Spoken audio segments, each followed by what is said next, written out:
আমি নিজে বলছি, আমার বুঝ হওয়ার পরে আমি কারো জন্য এতটা কাঁদি নাই।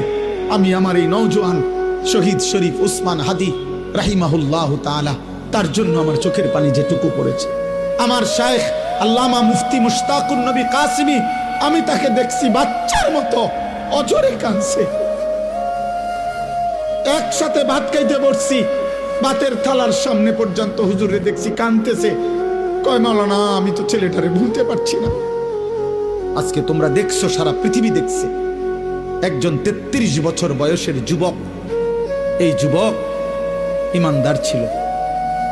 আমার প্রিয় ভাই, আমার কলিজার টুকরা ভাই শহীদ শরীফ উসমান হাদি রাহমাতুল্লাহ আলাই, এই নওজোয়ান ইমানদার নওজোয়ান 5 ওয়াক্ত নামাজ সে পড়তো প্রতিদিন। খুদার কসম, ফজরের নামাজ সে জামাতে পড়তো।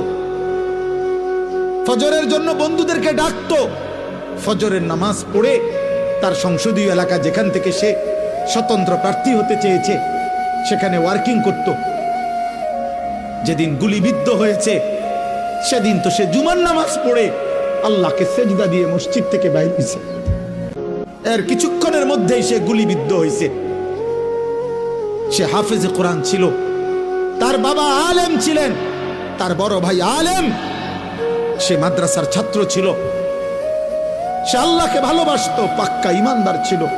তার হৃদয়ের সবটায় দেশপ্রেম, মাতৃভূমির 1 ইঞ্চি জমিন, মাতৃভূমির 1 ইঞ্চি জমিনের আজাদি, স্বাধীনতা, সার্বভৌমত্ব সে দিল থেকে চেয়েছিল। তার বক্তব্য এটাই ছিল যে আমি আমার মাতৃভূমির 1